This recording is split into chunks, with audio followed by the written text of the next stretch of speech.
జై ఆంధ్రప్రదేశ్. అమ్మ దయ ఉంటే అన్నీ ఉన్నట్లే. ఈరోజు అమ్మ దయ ఉంది కాబట్టే రాష్ట్రాన్ని అభివృద్ధి పదంలో ముందుకు నడిపే నాయకుడు సింహాసనాన్ని అధిష్ఠించాడు. ఒకప్పుడు ఈ రాష్ట్రాన్ని 3 రాజధానులు ఒక అనాలోచిత నిర్ణయం తీసుకున్న ముఖ్యమంత్రి గారు మమ్మల్ని ఏం పట్టించుకోకుండా నడి రోడ్డున నిలబెట్టినప్పుడు అమ్మకు చెప్పుకుందాం మా బాధనని వెళ్తుంటే ఇదే రోడ్డును మా మీద అన్యాయంగా లాఠీచార్జ్, పోలీసులను పెట్టి అన్యాయంగా లాఠీచార్జ్ చేసి ఒక దమనకాండం చేయించారు. ఆ రోజు మా రక్తాన్ని కళ్ళ చూసింది వైసీపీ ప్రభుత్వం. ఇదే రోజు అమ్మ దయ ఉంది కాబట్టే, అమ్మ బిడ్డలు కాబట్టే ఆయన కూడా అమ్మ బిడ్డే ఒక అవకాశం ఇచ్చింది అమ్మ.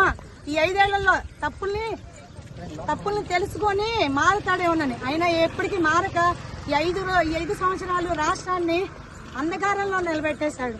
కాబట్టి అమ్మ ఎలా బుద్ధి చెప్పాలో అలా చెప్పింది. ఈ రోజు 5 కోట్ల ఆంధ్రుల ద్వారా ఓటుతో ఆ ప్రభుత్వాన్ని గద్దె దింపింది. కాబట్టి వారందరికీ ధన్యవాదాలు తెలియజేసుకుంటూ, అలాగే ఇంకా రాష్ట్రాన్ని కాపాడినటువంటి ఈ ముగ్గురమ్మల మూల పుట్టమ్మ బెజవాడ కనకదుర్గమ్మ తల్లికి పాదయాత్రగా మేము కాలినడకన ఇంద్రకీలాద్రి చేరుకుని అమ్మవారికి ధన్యవాదాలు తెలియజేసుకుని మా శక్తి కొలది ఈ చీర సమర్పిస్తున్నాము. కాబట్టి అందరూ కూడా రాష్ట్రం సుభిక్షంగా ఉంటుంది, రాష్ట్ర ప్రజలందరూ సుఖ సంతోషాలతో ఉంటారని మేమంతా నమ్ముతున్నాం అమ్మ దయతో.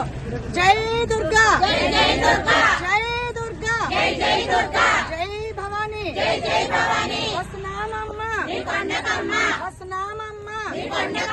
కరుణించమ్మ, కరుణించమ్మ.